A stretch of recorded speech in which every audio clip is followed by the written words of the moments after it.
So there's these TikToks that have been going around, these little videos.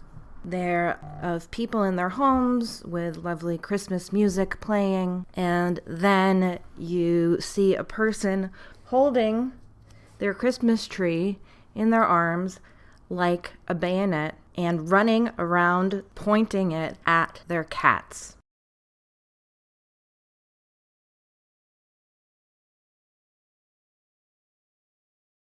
And these videos are captioned, "If you traumatize your cat with your tree, before putting it up, they will leave it alone." At least one of these videos, posted by user Bex Richards just 4 days ago, already has nearly 30 million views and 4 million likes. And I can sort of understand why. These videos, in some cases, are kind of funny. I mean, it's kind of funny to see a cat running around scared of a tree. Something that we humans know will not hurt them.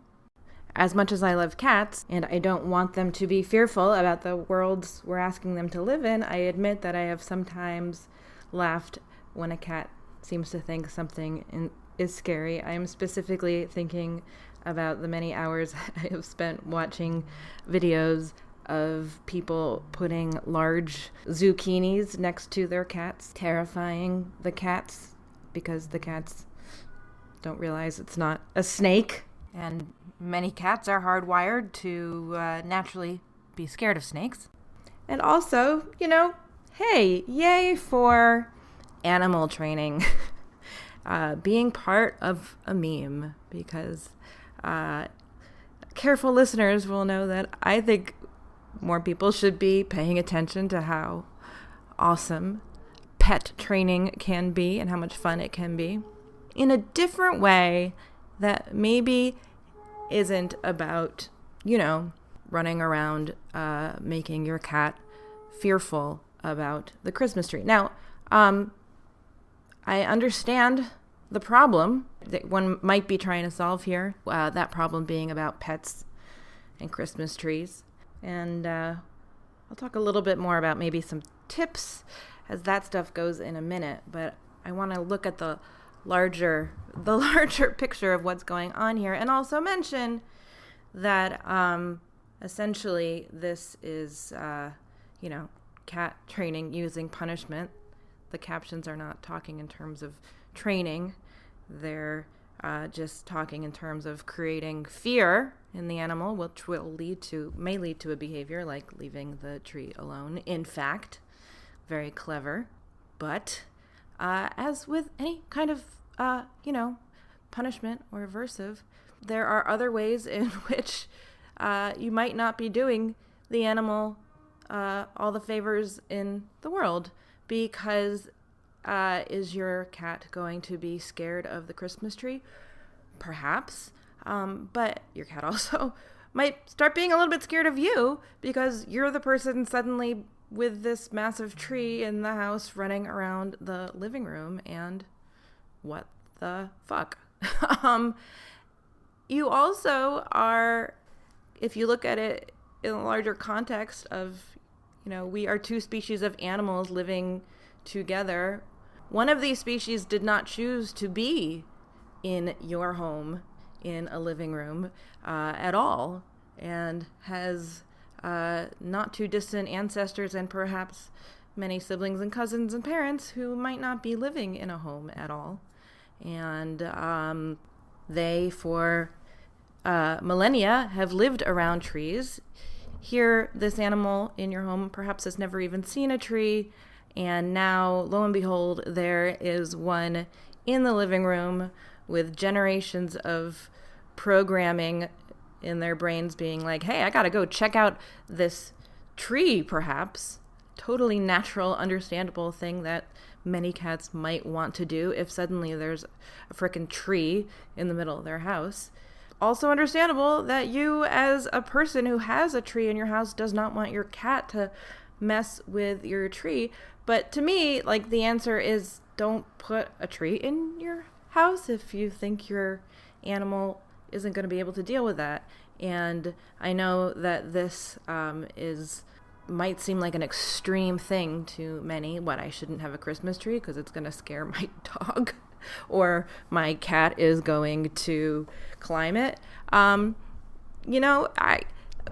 What we're asking is for them to understand that we are bringing this very large dead plant into the home, and that we don't want them to interact with it. Could you do training to get your cat or dog? And these videos are about cats, but if we're seeing videos about this with cats, it sure as hell is happening with dogs. I think it's just probably a lot more pathetic to see a dog become extremely fearful of a tree, and it's somehow funnier for us to see this happen to cats. I don't know. Actually, you know what? I don't think it's actually that funny. I know I said it was funny in the beginning, and like I said, I have laughed at the zucchini cat videos, but it's not funny, and actually it's sad. I know also I said, isn't it great that we're seeing animal training? I'm just rescinding everything I said, okay?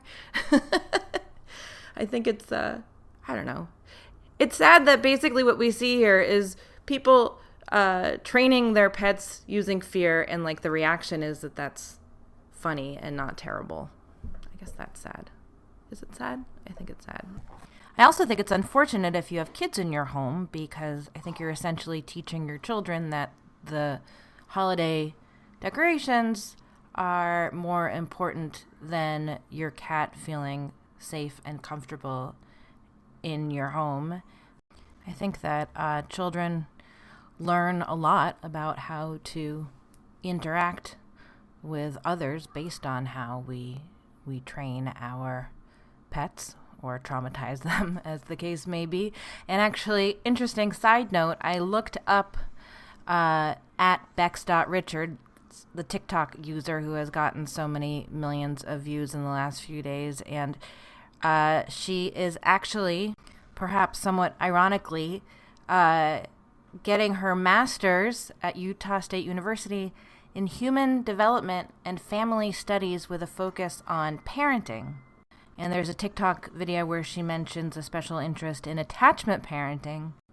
Anyway, it kind of struck me as interesting, because I think that a lot of attachment parenting is about making your child feel safe and secure in order to encourage the likelihood that they are going to behave in the ways we want them to behave, like rooting them in safe and secure relationships in order to set a foundation for good behavior, happiness, etc. later on. But it's also not that surprising that someone who is studying human development maybe hasn't seen how that could, that kind of, let's make the people / animals in our care feel safe could extend to non-human animals. But, she has also posted a bunch of videos saying that her cat is fine and has not seemed to suffer from her efforts to make the cat scared of the tree, but that also the cat has not been bothering the tree. So I don't know whether that was because the cat was sufficiently traumatized but has a very evolved ability to just get over things and is not showing other signs of stress, or maybe she's not recognizing the signs of stress, or maybe the cat wasn't interested in the tree to begin with. It was just a ploy to get some views on TikTok. I don't know the answers to all these questions, but I am guessing that these kinds of videos are encouraging other people to do similar stuff, and I think that's too bad. Moral of the story is, I think you shouldn't run around chasing your pet with your tree in order to get them to leave the tree alone. I think you should put together a serious management plan. If you are going to have a tree, that might mean keeping a gate around it, not letting your dog in the room, have the room gated off, or cat, or whatever. I think there are a lot of management related things we can do to keep pets and trees separate from each other. And of course, if you have a dog in particular, I'm thinking, who is going to be fearful of the tree, or a cat or whatever, you can always do counter conditioning. You can always work at, rewarding your dog every time they look at the tree. If you're using a clicker, click when your dog looks at the tree at a safe distance, and you can go towards approaching it little by little. You can encourage calm behaviors like lying down by the tree. You can practice like mat relaxation protocol on your training mat by the tree. So many things you can do to get an animal to feel good about the tree, and so many things you can do as your architect of your dog's world, using inexpensive tools like baby gates, which you can purchase on Amazon and have delivered tomorrow. You can manage space in such a way to set up your dog for success. But more than that, like, I just keep getting stuck on sort of, like I said, the bigger picture of, isn't it sort of nuts that we have like this one animal that we're asking to live in our home, and then we bring in this big dead plant that they're programmed to want to interact with, and we're saying like, don't you dare go near this thing. It's weird, I think, and kind of cruel, and that's part of what I see when I see these videos. Now, I understand these videos are more fun to watch, however, than videos of watching someone set up X pens and baby gates to keep the cat from the tree, or someone doing counter conditioning, and that's why they're a thing. And not to be anti-Christmas, but I think if it's something that your household really can't deal with safely, then maybe just don't have a tree. Don't give in to this pagan ritual that was repurposed as some part of Christian tradition. I don't know. But you know what? This is one area. I grew up celebrating both Christmas and Hanukkah, and this is one area though where I think the Jews really have it figured out, because we get a menorah, we put some candles in it, and you know how we keep our pets away from it? We light it on fire.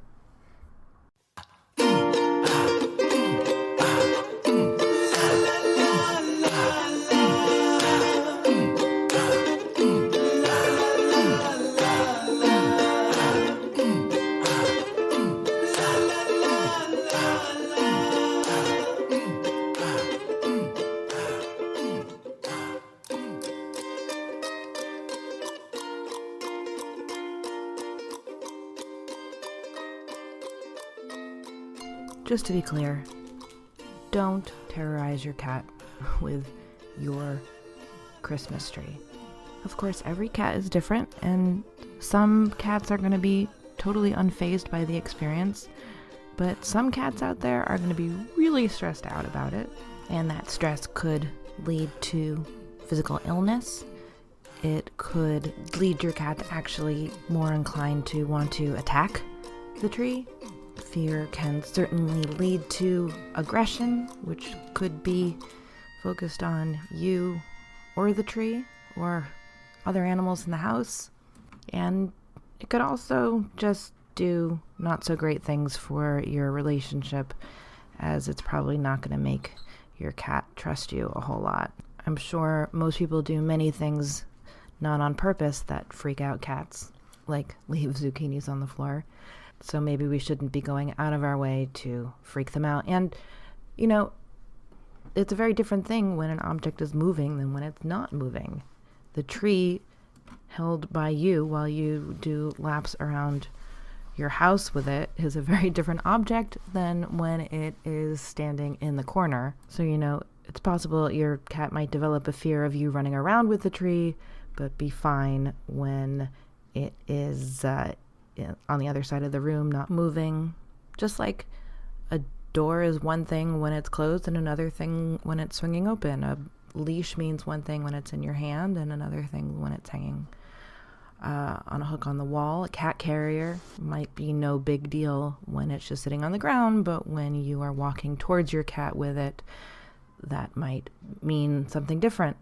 In preparing for this episode, I found a blog post on the website boredpanda.com called 40 Genius People Who Found a Way to Protect Their Christmas Trees from Asshole Cats and Dogs. And what's interesting is that many of these photos with captions that made this list really show off ways that people are using smart management to keep their cats and dogs from the tree. So, what I said earlier was maybe, kind of boring, doesn't make for good videos.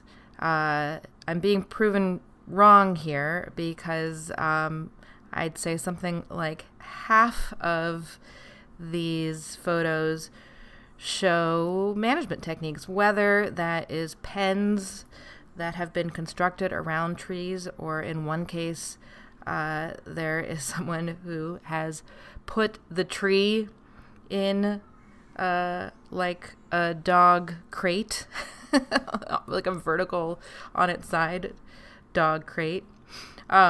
There is one example of a tree that has been completely wrapped in saran wrap.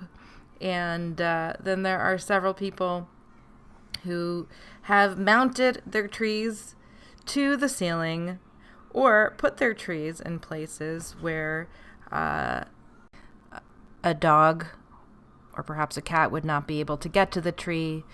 Like there's one tree that's shown here that is on top of someone's refrigerator.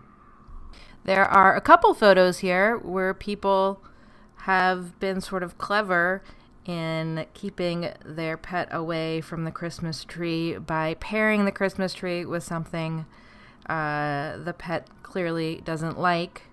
For example, number 2 on the list is a Christmas tree surrounded by vacuums. And it says, "Our dog keeps eating ornaments. This is our solution." And one interesting thing about this blog post, which relates to this TikTok trend, is there's no mention of any kind of animal training here.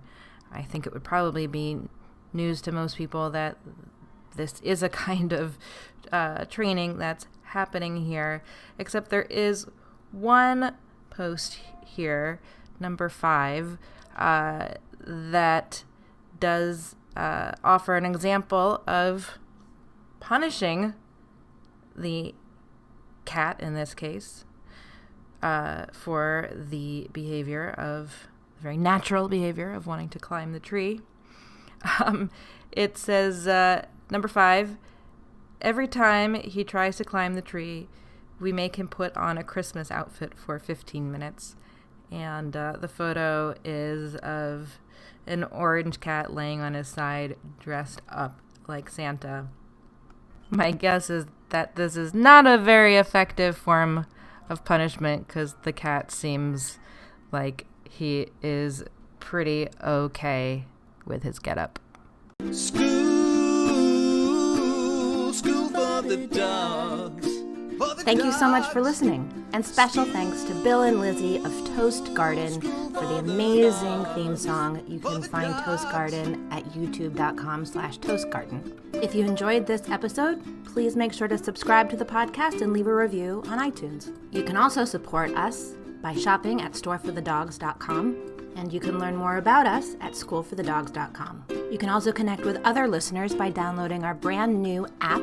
Just visit schoolforthedogs.com/community.